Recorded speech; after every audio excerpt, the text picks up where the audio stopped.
Madame, Messieurs, bonjour. Bienvenue à Mongozi TV.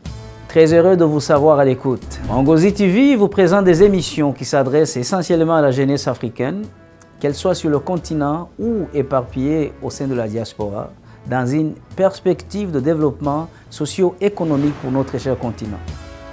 En 1964, alors que la résistance se retrouve décapitée, les attaques armées en territoire sud-africain cessent et ne reprendront véritablement qu'en 1976. Tandis que les pays du Commonwealth prennent leur distance, les gouvernements sud-africains, loin d'être sanctionnés, profitent des années de prospérité économique pour encourager l'immigration européenne et développer son industrie ainsi que son armement avec l'Allemagne et la France avec le soutien des États-Unis au nom de la lutte contre le communisme. Ainsi donc, Verwoerd intensifie l'application de sa politique de séparation forcée en procédant à de nombreuses expulsions de populations noires vers les zones qui lui sont attribuées afin que de bonnes terres soient développées ou habitées par les Blancs. Également, un système de contrats oblige les salariés noirs de l'industrie à vivre dans des résidences dortoirs au sein des townships, loin de leur famille demeurée en zone rurale. Les conséquences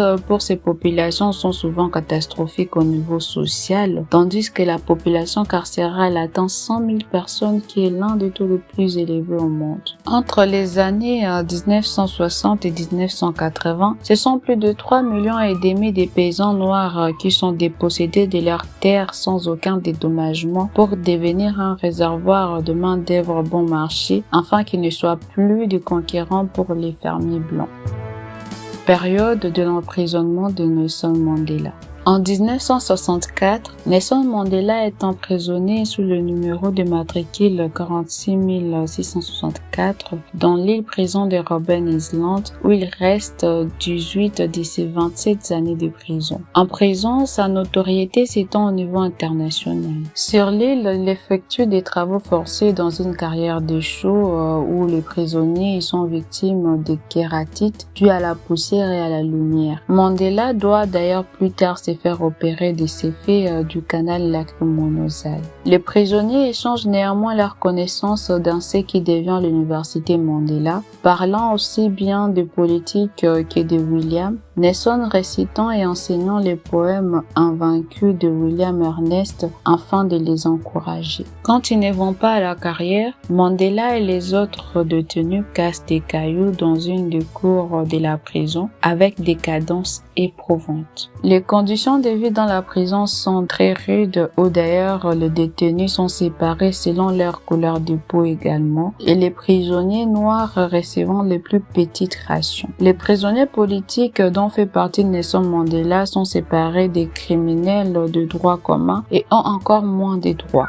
Mandela étant un prisonnier de classe D, la plus petite des classes, il n'a droit qu'à un seul visiteur et une lettre tous les 6 mois. Cette lettre a souvent été retardée durant une longue période et rendue illisible par la censure de la prison. Il se lave avec l'eau de mer froide et doit dormir dans une cellule minuscule. Pendant une période de sa captivité, tous les jeudis, les gardiens blancs demandent à Mandela et à d'autres prisonniers noirs de creuser une tranchée de 180 mètres de profondeur. Lorsqu'elle est terminée, les gardiens demandent aux prisonniers de descendre dans la tranchée, puis ils leur urinent dessus avant de leur demander de reboucher la tranchée et de retourner en cellule. Mais si Robben Island étant un lieu pour briser la volonté des prisonniers, cette déroulée-là semble se renforcer dans la détention. Selon le témoignage d'Ahmed Kathrada, un de ses codétenus, Mandela n'accepte aucun traitement de faveur, que ce soit pour le travail ou les vêtements, et mène toutes les actions de contestation avec les autres prisonniers, dont la grève de faim. Il refuse par exemple d'appeler les gardes sous le nom de Baha,